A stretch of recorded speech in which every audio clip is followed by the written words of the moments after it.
Hey guys, I'm Coral. Welcome back to my channel. I'm here today with the books that I managed to finish in February, and I was kind of amazed when I was totaling these up and doing like all my little dumb stats that I do, because, well, February felt like it was so fucking long. Like, I think this extra day added an actual week onto February. I don't know. I feel like so many of these books took me so long to get through, but I managed to read 11 books anyways, which is crazy. And I don't want people to think that I'm feeding into that thing where it's like the more the better, because I definitely don't. I think quality over quantity definitely is the way that books work. And so here I am. I run 11 though, so I don't know. I don't know how it happened. So I have my little thing here. I read 11 books total. 2 of them were books that I started last month, so I don't know. I finished 11 this month. Out of those 11 books, 6 of them were horror, 1 was nonfiction, 1 was fantasy, 1 was dystopian or like post-apocalyptic. Maybe it could even fall into like more general fiction. And then 2 of them were thrillers, although one that I classified as thriller was like, I don't know. It's a Stephen King book, and it's like, I think most people would put that in horror, but nothing actually horrific happened in this book, I don't think. And like, maybe it shouldn't even be a thriller. I don't know. I feel like so many of Stephen King's books, I have a hard time when I'm like separating his name from it. Like, I have a hard time deciding what genre it should be, which is interesting, I guess. I ended up reading 4,144 pages, which is about 153 pages a day. I don't know how this happened.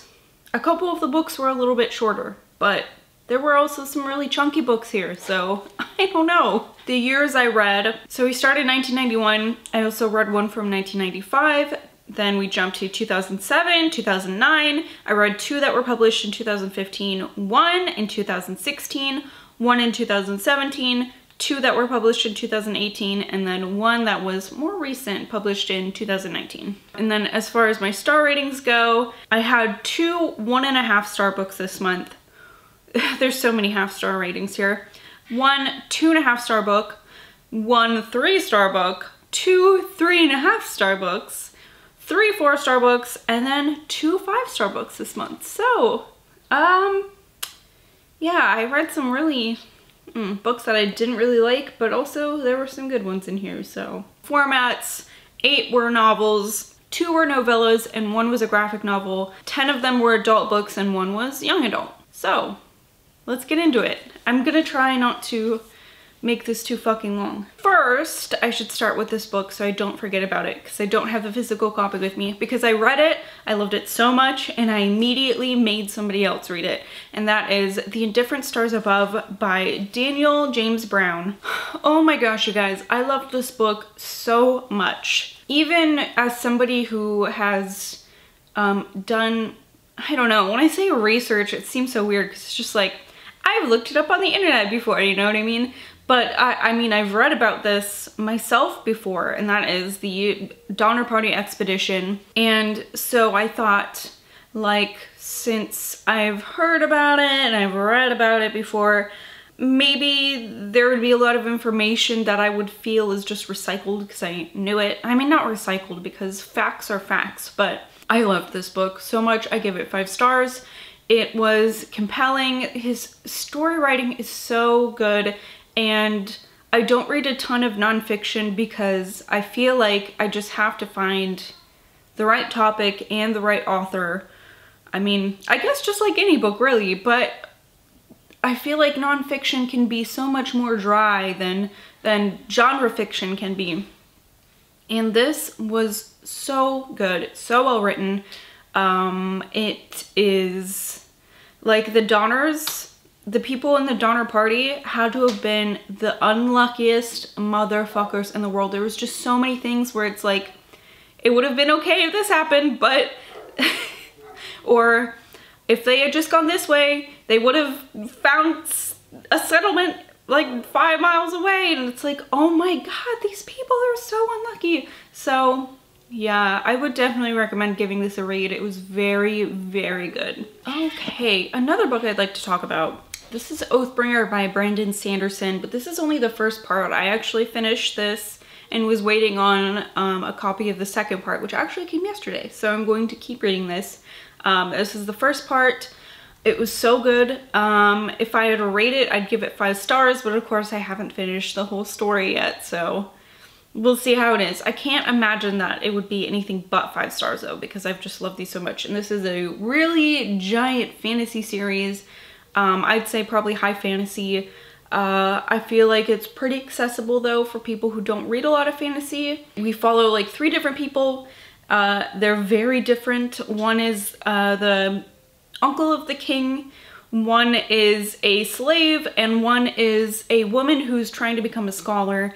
And they're, I don't know, it's captivating. It's so good. I never know where this story is going to go, and man, if you like fantasy, I would really recommend this series. Next I have Hammers on Bone by Cassandra Khaw. This is one that I read for the Ladies of Horror Fiction Readathon this month. I ended up giving this 3 stars. It is about a private investigator, and he gets hired by a young kid who wants him to kill his stepdad. And of course, at first the private eye is like, why would you want your stepdad dead? Like, what could he have done that would be so bad that you would want him to kill him? Like, is this kid just coming in and is like, I hate my stepdad, I want you to kill him? Or like, is there something going on? And he finds out that maybe there's something else going on. And this is, I don't know, I've never read Lovecraft. That's not ever something that's interested me, but I saw a lot of people say that this is really Lovecraftian. It definitely talks about things like the elder gods, and there's lots of eyeballs and stuff. I really liked the voice of this story. The private eye was really, it was like a old-timey noir, like detective mystery. It was hard to tell when this took place in time though, because it seemed like it maybe was a modern day story, but the private eye in this used a lot of like 1930s slang, you know what I mean? So that was kind of fun, but I don't know, it was just fun. And it seemed like it was over and done with very quickly. There were lots of parts where it was like I was reading it and I wasn't really sure what was going on. So I don't know. I mean, pick it up and give it a try. Like I said, I really liked the voice in this, but I don't know. I don't know about the plot. Next, I read The Dead House by Dawn Kurtagich. I've been trying to tell you guys when these are published too. This one is 2015. I can't remember if I did that for the last 2 books I picked up. But this was published in 2015. This is a young adult horror novel, and this is about a body, a girl's body, but it's like she has 2 people living inside of it. Like, it's not quite split personalities, but that's what everybody except for her thinks. So she has one girl who is like awake and in charge of the daytime, and then once sunset hits, the other personality or person comes out. Kind of like something happened in her past that her doctor thinks caused this, but she says she's always been like this. So it's like her fighting against psychiatrists about whether or not she has split personalities, if she has DID, and she's at this boarding school, and you know her parents have been killed. I don't know how much of this to give away, and like what's important to the plot, because I feel like not much happened here. It was a really big book. It was it had an interesting format because it's kind of like what is that called, epistolary? Is that the right word? Where it's written in like journal entries and stuff like that. So like that was kind of interesting, but honestly, once I got to the end, I didn't even care what was going on with these characters. It was young adult that felt very young. Like, it's like these teenagers having these problems, and I just couldn't care about it because they're just Not that like I don't care about teenagers and the things that they think are very important, but that's just like not important to me as an adult anymore. So like I couldn't really get into that. It was an interesting idea with like the two souls being in one body, but I didn't even really care to find out what was going on by the end of the book. This is Into the Drowning Deep by Mira Grant. This was published in 2017, and I ended up giving this 4 stars. This was one of my 5-star predictions for this year, and I really think it could have gotten there, but it was just very, very long. And there were parts like, oh my gosh, it took so long for anything to start. And I get why this book had to be this way. Oh, I should tell you what it's about. I always do this. I get so caught up in what I think about it that I forget to tell you what happened in the book. This is about this big like entertainment company. They're trying to make this mockumentary about mermaids. Kind of like that one that came out in like, I don't know, it had to have been like 2012 or 2013, maybe 2011. That was on like the Discovery Channel or Animal Planet or something like that, and a bunch of people thought it was real. It was about mermaids too. So this is like the making, or the supposed to be making, of a mockumentary like that. So this crew goes out to the Mariana Trench and they lose contact with this boat, and people find it sometime later, and there's absolutely nobody on it. They get back like footage from what happened on this ship, and it seems that mermaids are fucking real. So this time they send out a crew of scientists and like security. They build this like big fortified ship that's supposed to be able to protect everybody from these mermaids, and they send them out to get proof this time that the mermaids are real. So that's like the premise of this. And I have to say, well, it took so very long for these people to get on this fucking ship, to go out to the Mariana Trench. It took so long, and I get that there has to be an introduction. There were quite a few points of view that we were seeing things from, so like we had to be introduced to all those characters. And so it took a long time to get going. I ended up really, really liking it, but I felt like there was some parts that just could have been edited down. The like main conflict was very long, and I think that's good because you don't want it to be too short either, but this was like too long.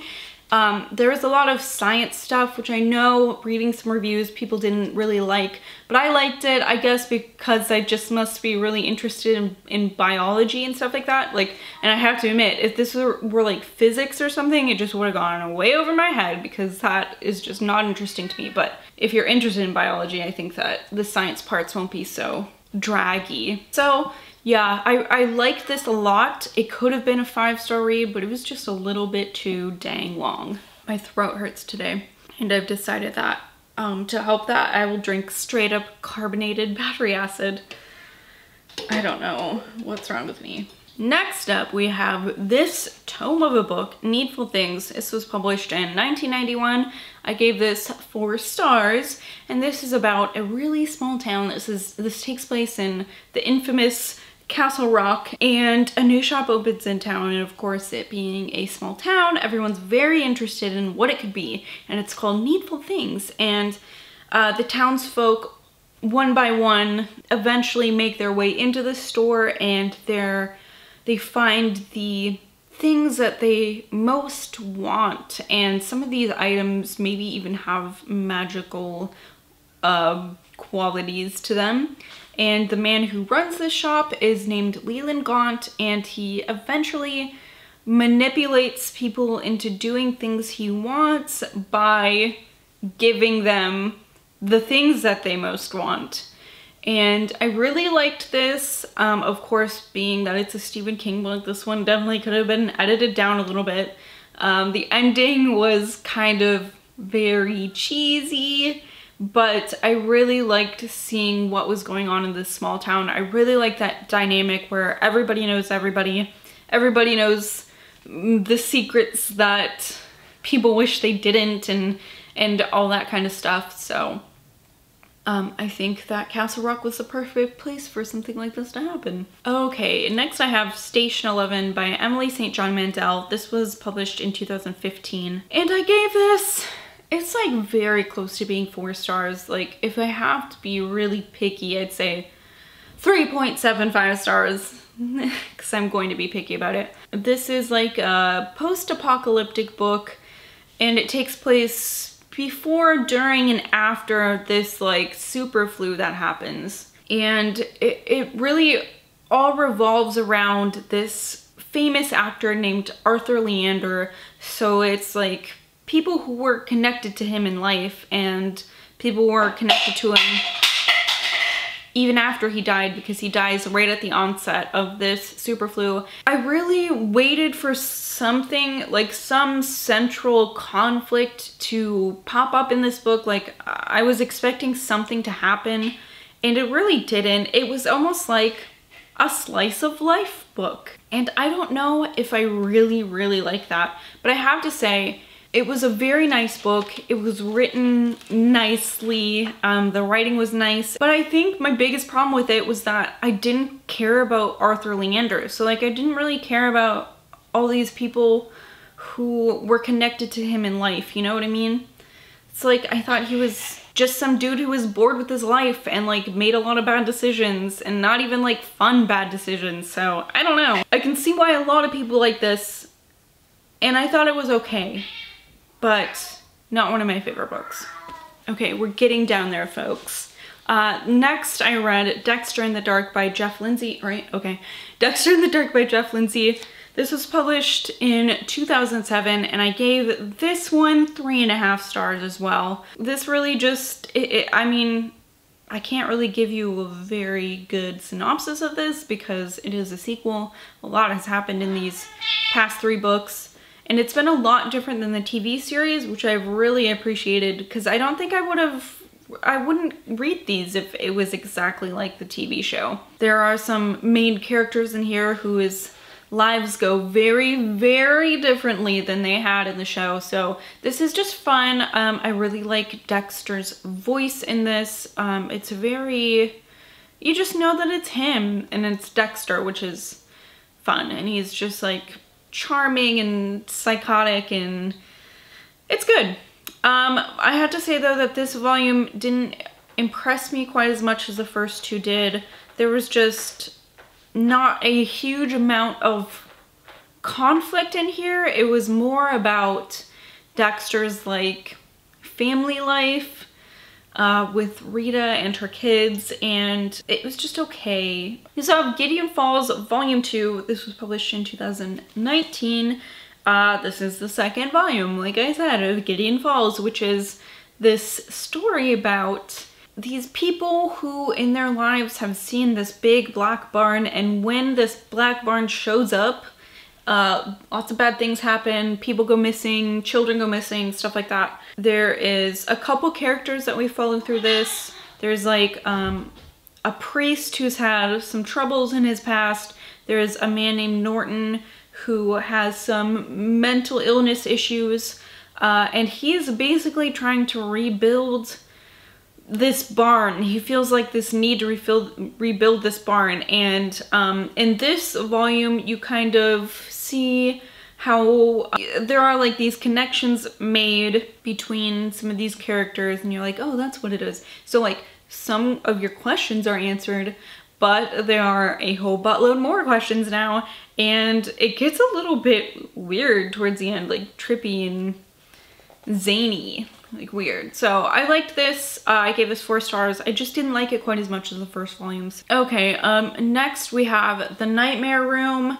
This is published in 2018, and I'm not going to tell you a whole lot about this because I plan on eventually using this for a trope episode, but I have to say I didn't really like it, and I saw so much hype about this on Instagram when I used to use Instagram a lot, and I don't know how, because I'm sorry, I feel really shitty being critical about books as somebody who only reads them and has never written one, because I understand that there is a lot like physically and emotionally that goes into writing, a story, but I just can't see how anybody who reads books often would think that this was a 5-star book. It was just very flat. It's like a haunted house story.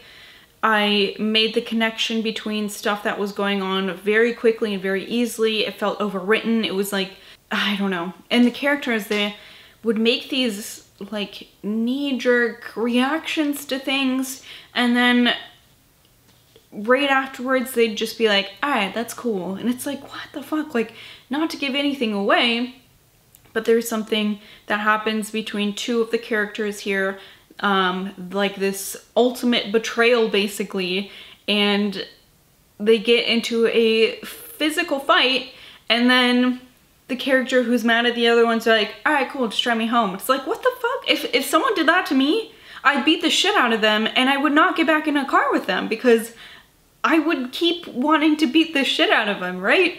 So, I don't know. It felt very blasé, and I skimmed probably the last 40 pages because it was like the more I read it, the less I cared about what was going on, and it really sucks. I think besides that though, it was pretty fast-paced. It didn't take me very long to read this, especially because I skimmed the ending.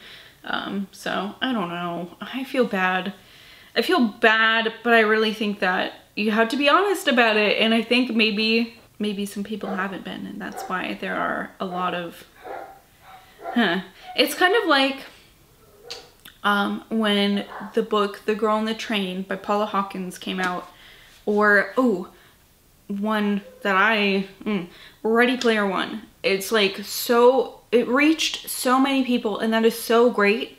And I know a lot of people who liked it, but most of those people were people who didn't really read books because it was like a plot that you see so much in books. So it's like, yes, of course you like that because this is maybe one of the first times that you're seeing this plot, and that is so great, and I'm so glad that you liked it. But I've read the same thing with a different cover on it 5 million times. That's my rant for today.